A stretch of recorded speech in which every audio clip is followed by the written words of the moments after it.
Starting a video with a coffee making montage feels oddly like 2017 YouTube, doesn't it?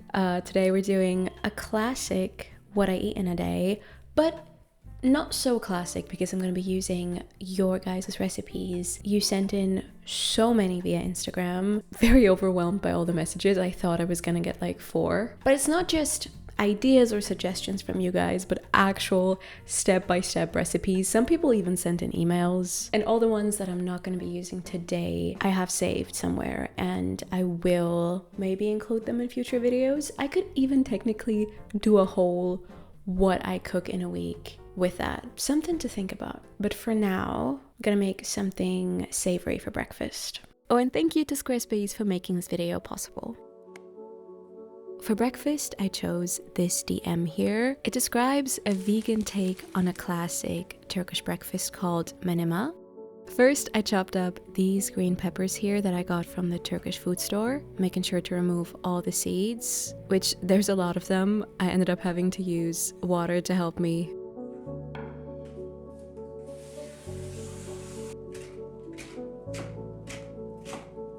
Right, now once that was chopped, I brought my little pot here up to medium-high heat. And then I added the peppers in there, letting them cook for about 5-6 minutes. I also chopped up these beautiful giant tomatoes. And then as soon as the peppers got some nice color to them, I added the tomatoes.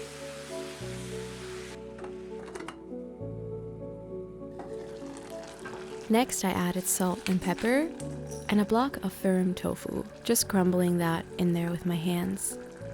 Then I put the lid back on and gave everything another 5 minutes or so.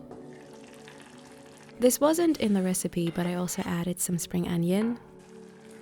And then if you wanted to include some kala namak, I would highly recommend to do so, but make sure to sprinkle it on top just before eating because the egg flavor tends to disappear quite fast.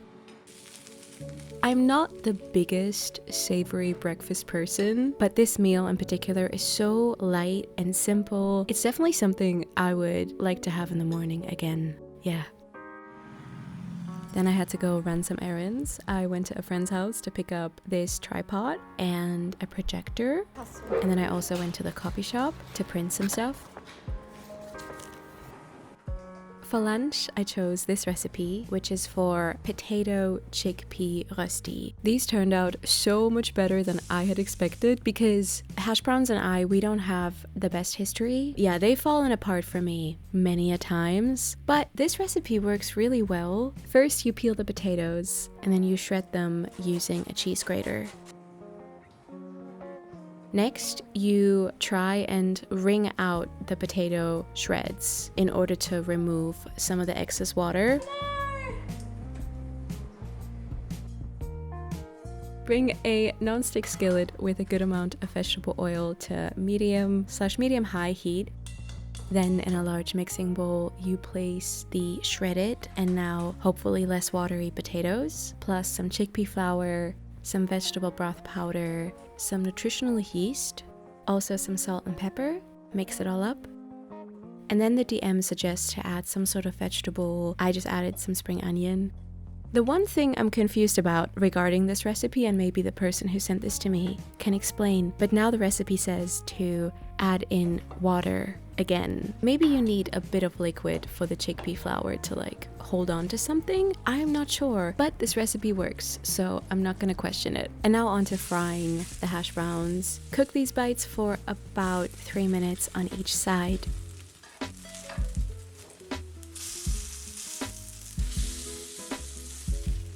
And then I ended up serving them with some crème vega, spring onion, and a random matcha. Thank you so much for this recipe. Now, in front of me, I have very random words. On Saturday, I'm celebrating my birthday, and I feel like in the past year, I've made so many new friends. There will be a lot of people meeting that have never met. But in order to help things go smoothly, I thought it would be fun to do an activity. And I decided to buy a bunch of paint supplies, like watercolor supplies. And so we're gonna do some painting, and the random words are to help with painting ideas. I'm still holding this. So the projector that I got earlier today is for my birthday as well. I thought it'd be really cozy to project something like, I don't know, a Kiki's delivery service or something while we paint. You get the idea, right? It's like very wholesome vibes, but super late in the evening because the birthday is actually happening on Sunday. And so I'm kind of celebrating into the birthday. Is that how you say that in English? And I can't celebrate on my actual birthday because on my actual birthday, I decided to fly overseas for 2 weeks. So this weekend is very much going to be, you know that Lady Gaga meme? No sleep. Bus. Club. Another club. Another club. Plane. Next place. That's gonna be me. But anyway, I'm gonna stop talking. I'm gonna start cutting these into little bits and then set them aside. Up next, I wanted to recreate this yogurt bar recipe. Out of all the meals from today, I definitely did the most improvising here. I hope that's okay though. First, I let my dates soak in some hot water because they were super dry. Then I transferred the oats to the food processor to create oat flour. Now the recipe says to blend up everything all at once, but I decided to blend up the wet and the dry ingredients separately because I knew my food processor wasn't going to be able to handle all of that. I didn't have enough peanut butter for 1 cup, and so I went with a mixture of peanut butter, tahini, and Biscoff spread. Blend until somewhat smooth. And now in a large bowl, I brought the oat flour and the wet ingredients together. That doesn't do anything.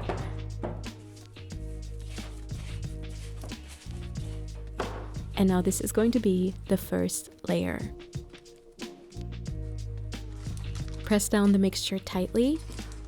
And now instead of combining the mashed banana and the yogurt as it was written, I first added 1 layer of mashed banana and then followed that up with a layer of vegan yogurt. Last but not least, the recipe says to cover everything with some dried fruit. I went with chocolate, also dried raspberries and vegan cookies I found in my pantry. And now this goes into the freezer until firm. Yeah, I think I'm gonna have to let it sit in the freezer overnight. I would say maybe at least like 3-4 hours, but my lighting will be nicer in the morning. So we will check back in regarding the bars in the morning. I have some dried mango here. I have been so obsessed with dried mango and cashew butter and a little bit of salt on top. So nice. Also, if you're watching this video right when it comes out, so within this time frame, then I have a message for you. I am part of this year's plant-based summer bundle, which the bundle is basically a huge digital recipe collection. So it's over 80 plant-based cookbooks from so many different creators, including my cookbook, Why Not Vegan? And the price value is kind of insane. I don't have the exact numbers in my head right now, but it's something like a 99% discount. I'm gonna like write it out here. But you can only purchase the bundle within these 10 days. And it's an affiliate program, so it's a really cool way to support my channel. Just make sure to click on the link that's at the top of the description. Yeah, thank you so much if you choose to get it. Enjoy the recipes. We will now be moving on to dinner. So the person who suggested my dinner recipe sent me their own homemade cookbook. So we're gonna try Lonesome guacamole spaghetti. In a large pot, I brought some salted water up to a boil. In the meantime, I peeled my avocados instead of scooping out the insides. I saw a TikTok about this a while ago and it completely changed my life. Well, not completely, but as far as avocados go. I went with gluten-free spaghetti, just something to note.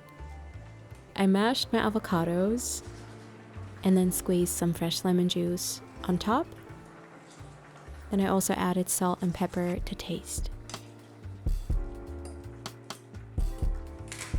I also made sure to cut up a large clove of garlic And now to my big non-stick skillet, I'm now adding 3 tablespoons of olive oil plus the chopped clove of garlic. It was really getting dark at this point, so please excuse this ominous twilight filter lighting. I'm letting the garlic cook for 1 to 2 minutes, maybe 3. And then I'm adding the pasta straight to the pot. Mixing hot oil and water is not something I would recommend. Coming back to the spaghetti for a second, as we can tell, they're falling apart, but it is okay. This meal already looks so cartoonish, and so the cut up pasta, in my opinion, makes this look even more adorable. I love all these components individually, so despite it being kind of like an odd combination, I thoroughly enjoyed it. That's it for the day. I'm gonna spend my evening figuring out how the projector works. So I'm gonna set that up, maybe do some cleaning. But yeah, I'll see you tomorrow. Okay, now here for the long-awaited yogurt bar reveal. Defrost the yogurt bars for about 45 minutes to an hour at room temperature before cutting into them. It's a really satisfying snack, and you can, of course, as we've seen in the DM and in this recipe, you can switch up so many things. It's really good. Again, thank you so much to everybody who sent in recipes. I appreciate it so much. And if you're still watching, I would like to formally ask you to click the thumbs up button and subscribe if you haven't already. Big thank you also to my sponsor, Squarespace. Squarespace makes it really easy to create a beautiful website, connect to your audience, share your art, sell your products, sell your content, and more. Start by choosing from their wide range of professionally designed website templates to get started, or build your site from scratch if you prefer. Also, create a new logo while you're at it. Have your website quickly get discovered with their optimized SEO tools, meaning you will show up more often in people's search engines and therefore grow your brand and business the way you want. If you need extra help, don't hesitate to ask their 24/7 award-winning customer service. Start today. Go to squarespace.com/MeNowRome and use the code MeNowRome to get 10% off your first purchase of a website or domain.